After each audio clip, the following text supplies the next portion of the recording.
गुरुदेव नमोस्तु नमोस्तु नमोस्तु। गुरुदेव, आजकल जैन धर्म स्थलों से बहुत सारी न्यूज़ आती है, बहुत सारी पॉजिटिव रहती है, बहुत सारी नेगेटिव भी रहती है, क्योंकि आजकल सोशल मीडिया का ज़माना है। हमारे पास भी व्हाट्सएप पे आ जाता है, हम भी फॉरवर्ड कर देते हैं बिना जाने। तो गुरुदेव, जैन अनुयायी होने के कारण हमारा क्या नज़रिया होना चाहिए और हमारी क्या कर्तव्य होनी चाहिए?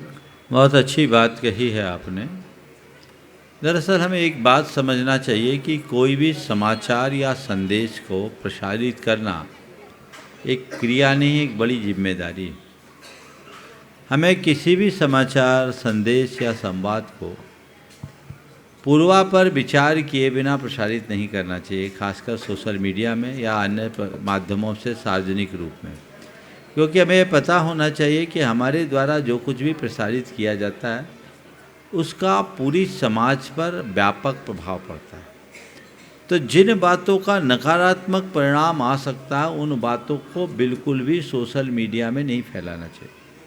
मैं देख रहा हूँ पिछले कुछ वर्षों से इन तथाकथित सोशल मीडिया वालों के इन कुकृत्यों से हमारी समाज को, हमारे धर्म को, हमारी परंपरा और संस्कृति को भारी नुकसान झेलना पड़ा है। आपको ये बात सदैव ध्यान रखना चाहिए कि आपके किसी भी एक्शन का काउंटर रिएक्शन होता है और हम लोग उसको झेल रहे हैं, भोग रहे हैं। लोग समझते नहीं हैं। किसी भी संवेदनशील मुद्दा का समाधान सोशल मीडिया में तो हो ही नहीं सकता, पर मुझे ये समझ में नहीं आता कि इन सब बातों को सोशल मीडिया में डाला क्यों जाता है। उससे तो आग फैलती है, सुलह शांत कहाँ होती। मैं आज आप सब लोगों से एक संकल्प दिलाना चाहूँगा। एक संकल्प ले लो कि कोई भी सामाजिक, धार्मिक, सांस्कृतिक मुद्दा हो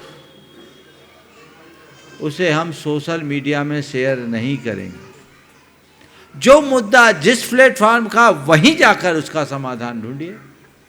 अब मान लीजिए किसी कमेटी के झगड़े और सोशल मीडिया में डाल रहे हैं, झगड़े सपोज भोपाल के हैं और डाल रहे हैं आप सोशल मीडिया में पूरे राष्ट्रीय स्तर पर। कर क्या रहे हैं आप?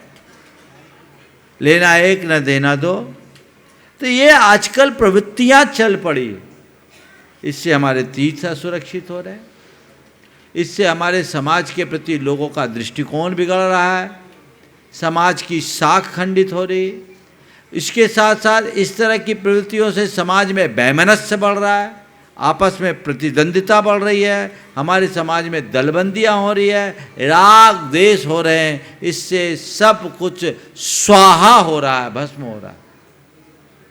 सारे लोग, जितने लोग यहाँ और परोक्ष रूप से उपस्थित होकर के सुन रहे हैं, एक प्रण ले ले कि मेरे पास ऐसा कोई भी समाचार, संदेश जिसका सोशल मीडिया में कोई स्थान नहीं है, भेजेगा, हम उसको आगे फॉरवर्ड नहीं करेंगे।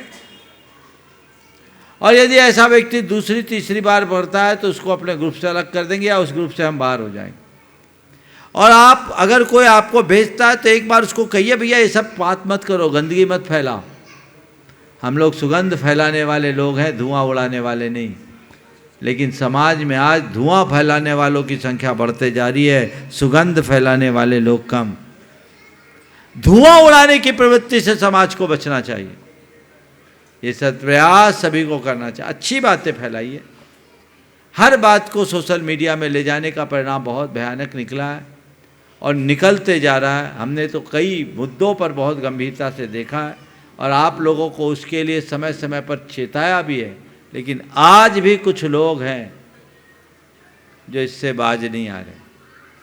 कुछ लोग तो, कुछ तथाकथित चैनल वाले तो अपना व्यूअर बढ़ाने के लिए और मसाला लगा लगा करके बोलते हैं। ये लोग हितावह नहीं है, इससे समाज का भारी नुकसान हो रहा है। ऐसे लोगों को समझाइए और उनको हतोत्साहित कीजिए। आपको अगर इस तरह की खबरें जिससे अनावश्यक उत्तेजना और अशांति होती हो, माहौल बिगाड़ते हैं, उससे बाहर हो जाइए। हमें ऐसी खबरों की कोई ज़रूरत नहीं। अच्छी बातें कीजिए और कहीं कुछ गड़बड़ी हो रही है उसके प्रति जागरूकता होनी चाहिए, पर सोशल मीडिया में जागरूक होकर कुछ नहीं करेंगे। संबंधित लोगों में जागरूकता ला करके आप बहुत कुछ कर सकते हैं। उनसे व्यक्तिगत रूप से संपर्क साध करके काम किया जा सकता है, और करने वाले करते हैं। इन लोगों का काम तो केवल आग लगाने का होता है और तापने का होता है। ध्यान रखो, इस तरह से आग लगा करके तापना अच्छी बात नहीं है, क्योंकि इससे सब कुछ स्वाहा हो जाने वाली है। इसलिए इस पर सभी को गंभीरता से ध्यान देना चाहिए।